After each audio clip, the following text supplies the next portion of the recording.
Hi guys again. Uh, After I recorded all of my rounds and the wrap up section, I decided that like this first deck tech I recorded that lasts only like 7 minutes, I think. Uh, for some people, it can be not enough. So I decided that I want to talk a bit more about the deck. Like I want to do some extended deck tech. Some things I will talk talk about may sound obvious for a lot of people, for advanced players. So if you think that that sounds obvious, good for you. Good that you know that. But for like the newcomers of the deck, some people that didn't really touch prowess, uh, this could be something new. So I want to talk a bit more about my choices. Like we still have the deck in 4 categories. Uh, Again, as for the lands, like the number of lands in the deck, I think should be between 18 and 20.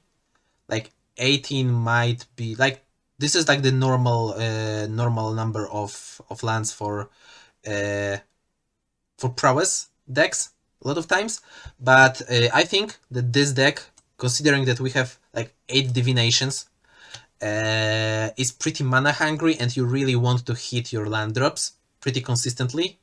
So that's why I thought that you can play even 20 lands. In this version, I played 19, but you can add one more as a safety measure.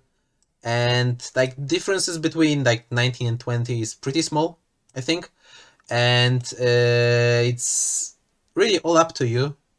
How comfortable are you with your lands? Talking about like what lands do for the deck, like inspiring vantage. Uh, you want to make sure that you're playing your inspiring vantage is untapped. So like that's pretty easy. You can play it on turn one, turn two, and turn three. But also, you something worth remembering is that you can sometimes sacrifice the mountain with lava dart to play untapped inspiring vantage even on the later turns. So this is something to worth keeping in mind. Uh, we are playing 3 Sacred Foundries. I was asked why 3 exactly, because like the first version of Connorman 11 had 4 Sacred Foundries. I cut it for another fetch land because I thought that we really need like more fetches to have for sure have a land in the graveyard for Dragon's Rage Channeler and for possible like Unholy Hit if you play it.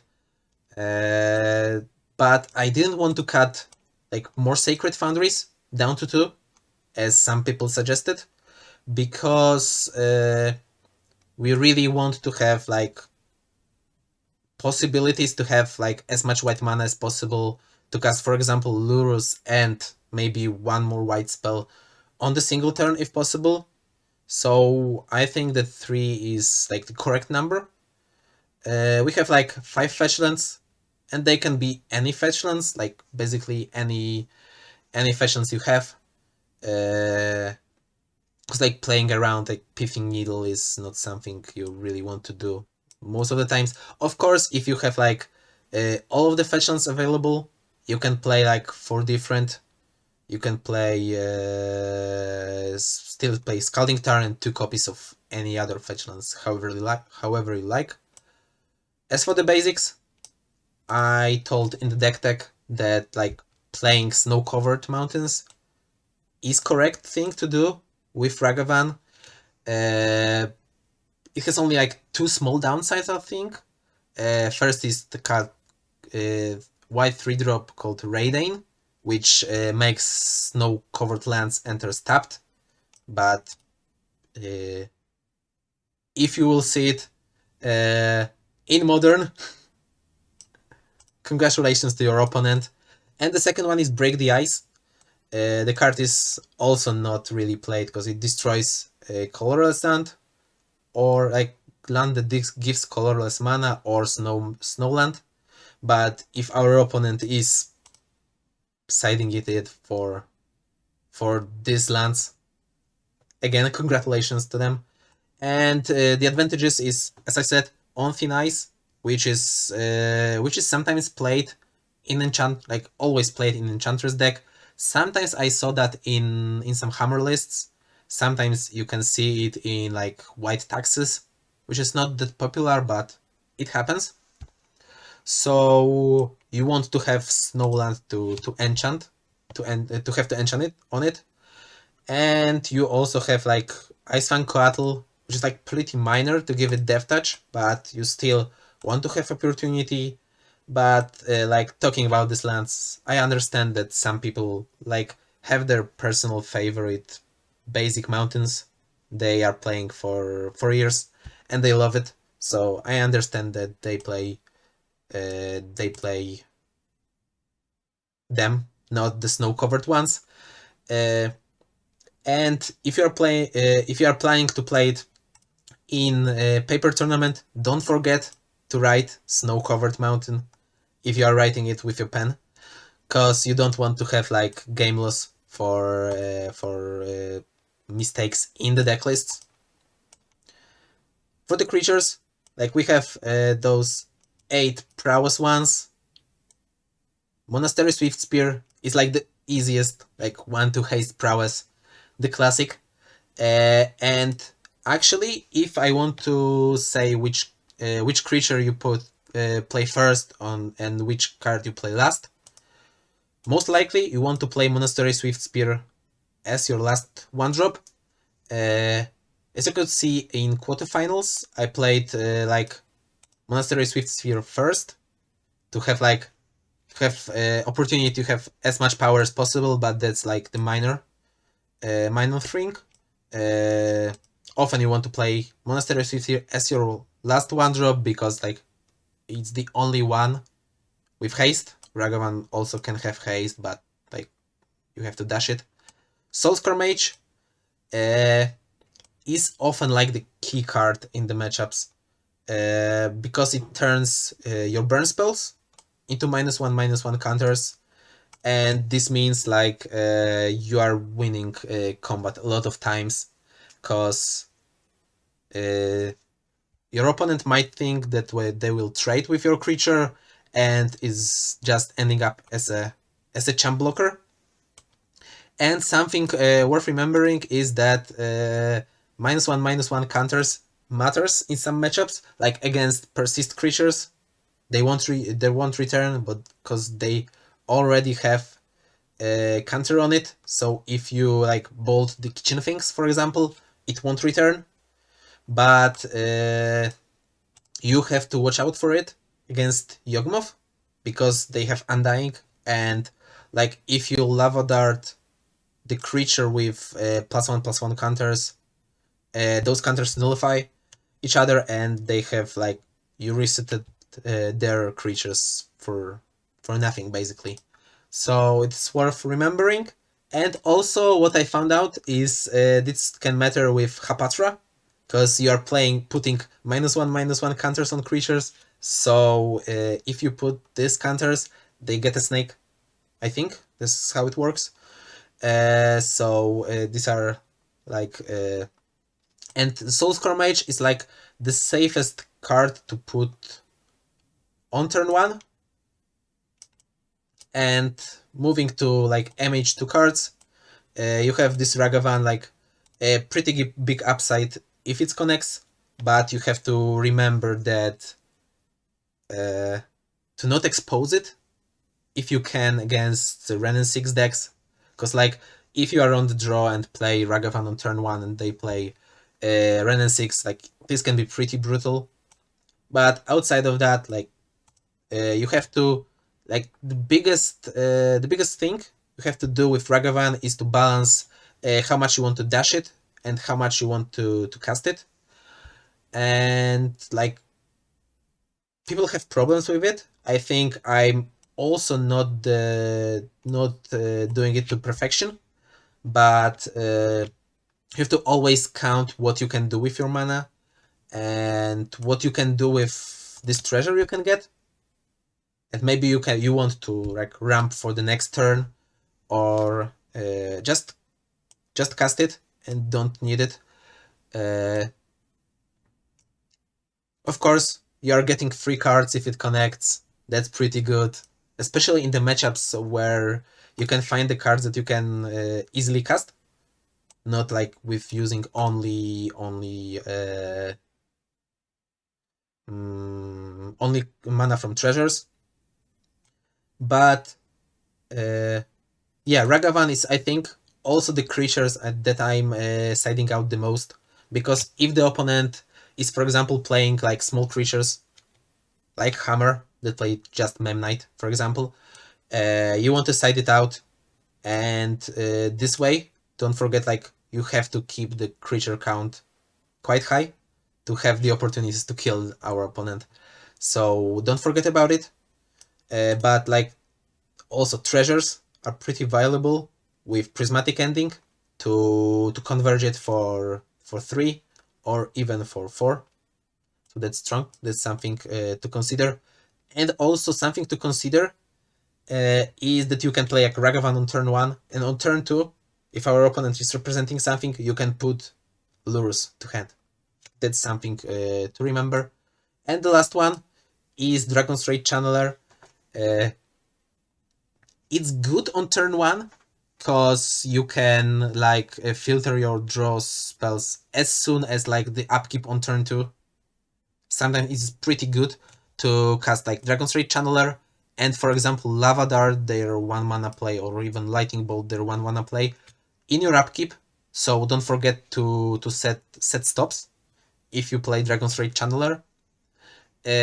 Of course, it's doing tricks with Mishra's Bubble, like you can survive for free.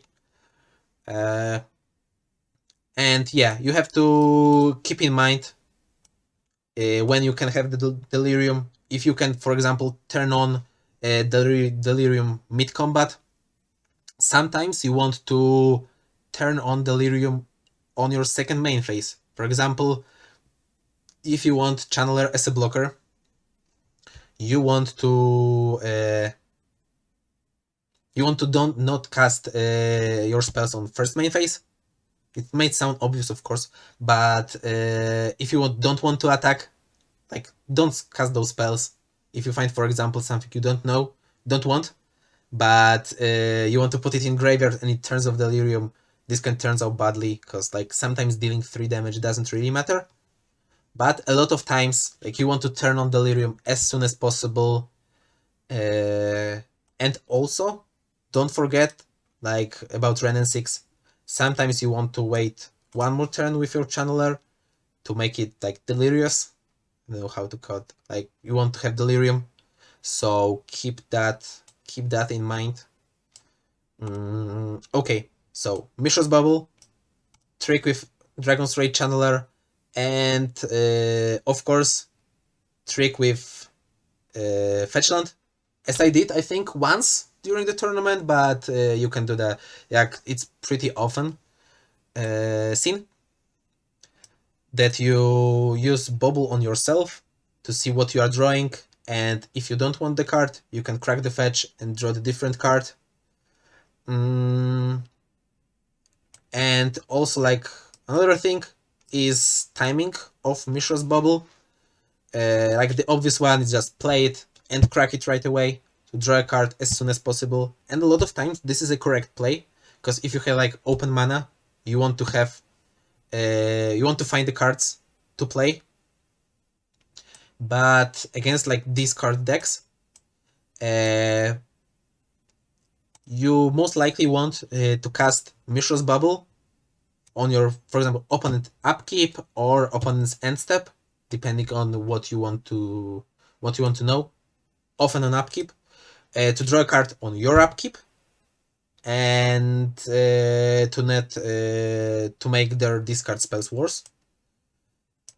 And something worth remembering, that's for the paper boomers, you have to remember about Mishra's Bubble triggers. So, for example, yeah, also for Dragon's Rage Channeler triggers, you have to, each spell you have to tell that you are surviving, it's easy to forget at first. So you have to like keep that in mind. Mishra's Bubble is easier to remember because you can just, for example, put dice on top of your deck to make yourself not forget and like empty some space for other thoughts about the game. And yeah, you have 8 divinations, light up the stage, which I think is the first card to cut from the main deck, because I don't think you really need 7 divinations. Like 8 divinations, maybe you can play 7, but like I was pretty shocked that some people cut Reckless Impulse, but I thought that means that they don't play the deck enough, because like from my experience, Reckless Impulse is a lot of times much better than Light Up. Light Up is still pretty strong, don't get me wrong. It's still pretty good, but it's also a lot of times awkward at times, because you can like often you just casting it on second main phase, and like it works not that great with prowess creatures, because you want to like this dissonance, you want to both cast your spells on the first main phase, and you want to cast Light Up like only on second main phase without a burn spell. Sometimes casting a burn spell on your first main phase to trigger Spectacle is good, but a lot of times it's not worth like dealing 1 or 2 more damage, and you want it for the removal spells.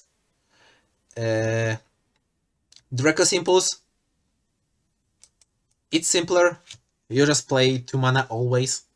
The effect is the same. You can play it on your turn, on your opponent's turn, and on your next turn. Often you want to like, most likely you want to cast those spells, but keep that in mind that you don't have to. Like, it's not a must to cast those spells. Sometimes it's much better for your curve to cast other spells, like cards from hand, because like, for example, game cannot last long enough for you to cast all of your spells. And another like trick with those cards is a lot of times you don't want to play a land first. So for example, you want to like play a creature on turn 1, just attack with it, and with this land cast Light Up the Stage, even if you have like a land to play. Because if you find, for example, 2 lands, you are not losing anything. Sometimes it doesn't matter if you have like already 3-4 lands, and it doesn't matter if you have like 5 or 6, because that's not the biggest issue, but it's something worth to keep in mind. Next up, we have removal spells. Lightning Bolt. Okay, I think I don't have to talk a lot about it. Don't waste them. Like, they are dealing 3 damage always. Lava Dart. That's like the card that anybody that plays Prowess knows quite well. It's the glue, I think, for the deck. Like, it's a card from MH1 which like enabled all the Prowess strategies, I think, to be as strong as they were before MH2. You have to like the obvious ones is like kill the bird. It's like the best card to kill mana dorks and other like Esper Sentinels, Dragon's Rage Channelers, Ragavans. You can play it in upkeep for the Survey trigger. And a lot of times you want to like put it into your graveyard with the Survey trigger, because it's still a spell in your graveyard. You have to really remember how much damage you can deal, because it's worth counting. You are playing the red deck, every damage counts, so count your damage each time you have time, unless you don't have time, but most of the time playing red decks you have time to think, to count your damage. As I said, like in one match, I'm counting damage, like I'm adding prowess triggers to the lava dart if I'm targeting at face. But you can count however you want. And rounding up the main deck, we have 3 prismatic endings. Good for like those, as I said in the short deck tech, for the cheap but big creatures. For example, Death's Shadow and creatures equipped with Hammer. But it's also great against Chalice of the Void. But don't forget, don't cast, even though Chalice has converted mana cost 0 on the board, you can't cast it for just white mana because it would be countered. So just pay 2. It still resolves because it says equals to the mana or less. And the cool trick you can do with Prismatic Ending is that you can target even permanents you want exile. You can play it just for the Surveil or Prowess trigger. You can target, for example, like their Omnath or Fury or Solitude or Teferi. Just for those. So keep that in mind.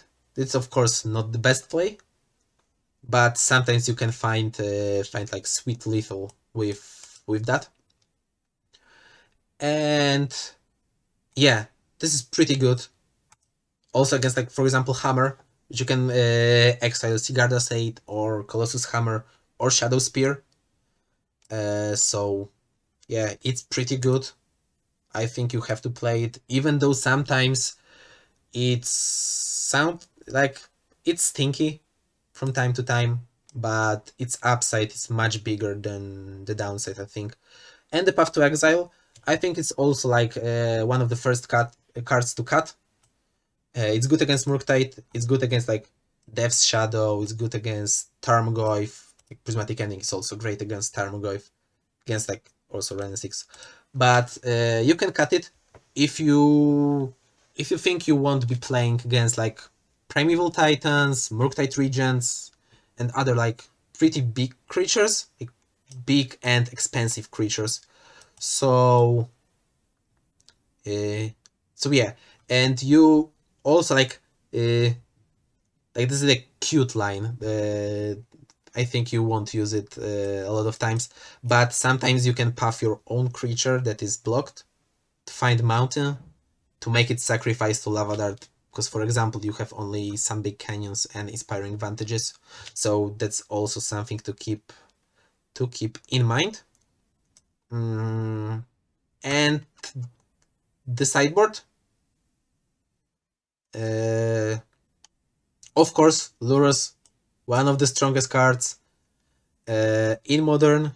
You have to play it, and you are actually using it pretty often in this deck, I think. As you could see in my games, I was using it, I was casting it a lot of times. So yeah, keep that in mind when you have like 3 mana open. Always put it. Like maybe, okay, not always, but think what you can do with your mana, and if you have nothing better to do, it's almost always good to put Lurus. We have like extra white removal spells for certain matchups. Sometimes you are like bringing out endings and bringing in paths. Sometimes you want like all 8 copies of it.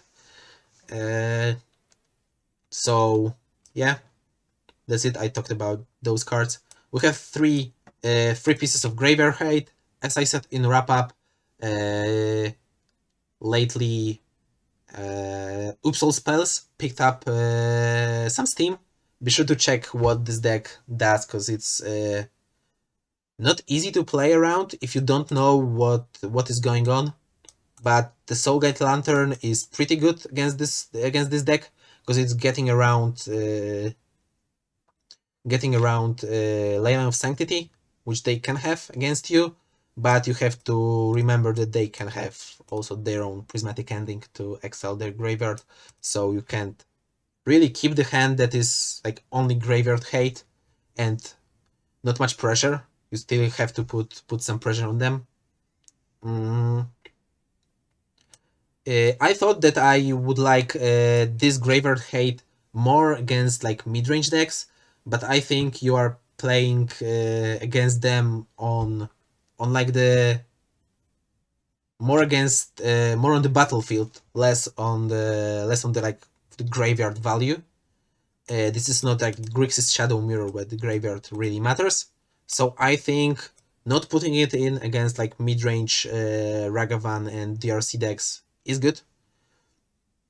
We have Werthers, which are pretty wide applications uh, against all like Stoneforge decks, against Hammer, against Enchantress, against all the Saga decks.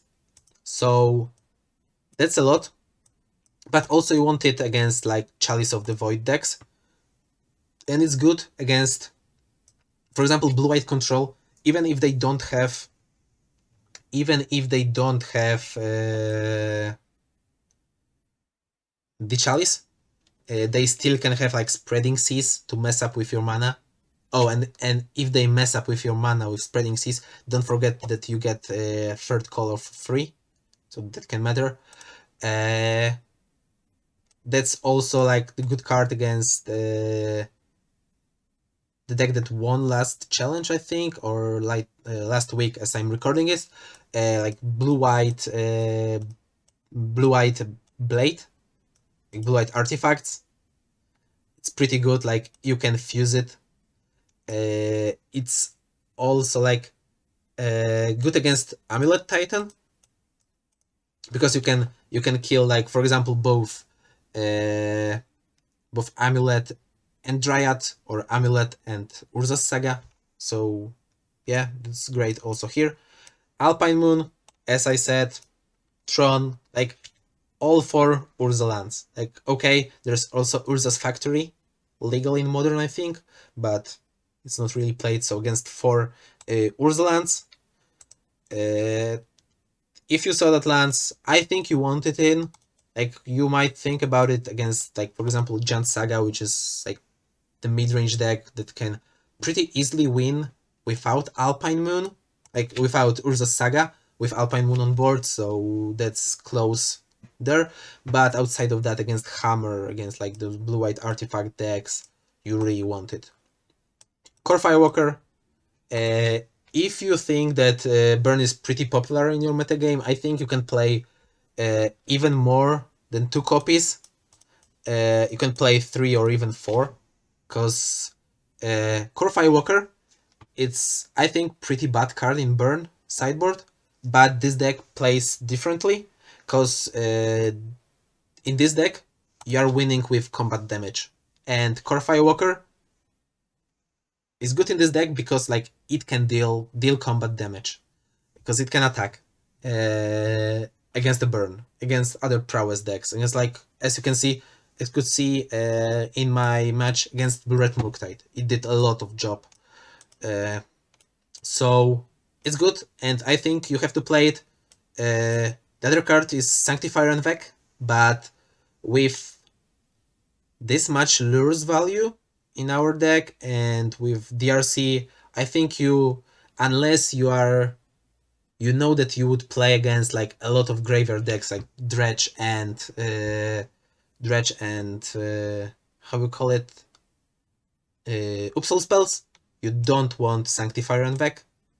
And Deflecting Palm, like this is my personal favorite. In Burn sideboard, I was playing even 3 copies with it, but in this deck it's not that great because you are not playing at instant speed as often as in Burn, so this is much worse, but it's still good against Hammer and Belcher and other like random stuff. But it's I think one of the first cards to cut. And yeah, that's it for the sideboard. And as I was like putting this deck list and I was people were responding to it, I had a few questions about like budget replacements for Ragavan, because I know that it's pretty expensive and sometimes you want to play this deck but without spending like, I don't know, a lot, a lot of money, and you want to have other creatures to play. And before we played, before we have like all of those creatures from MH2, we have other options, which are of course much worse, but still can be played. Like before the MH2, all lists of red white played Clever Lumimancer, which is pretty all in ish card, but yeah, if you don't have enough money, you might think about one of those three cards. Also, you can play like, if you are feeling crazy, you might play Mythrealized, which is like enchantment for DRC.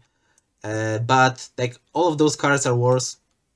If I would have to like add 4 more creatures, I think it would be Clever Lumimancer, because like you want to have as much 1-drops as possible. If I would have like, for example, 2-3 Ragavans, I would add Abbot, because it's the best when it comes to value games, because it draws you basically a card.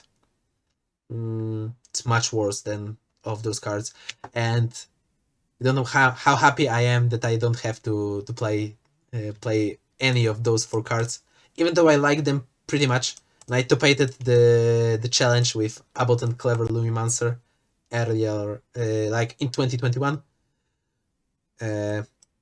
But yeah, if you have the money, play the Ragavan. If you don't have it, consider playing like other deck, but you can play those cards. Your deck will be worse for sure, but yeah, you can try it. And that's basically it. If you have like any more questions about the deck, feel free to ask in the comments. Feel free to ask me on Twitter. I'll respond. And yeah, hope you are doing well. Hope you like this, and hope you learned anything about the deck. And be sure to like this. I didn't think that I would ever tell someone to subscribe to me, but yeah, if you want to subscribe to me, like this channel, and if you want me to record any more games, for example with Burn, write it down. Maybe I will do it. It's pretty fun to make, so I think I will make it in the future, but it takes sometimes. So yeah, bye.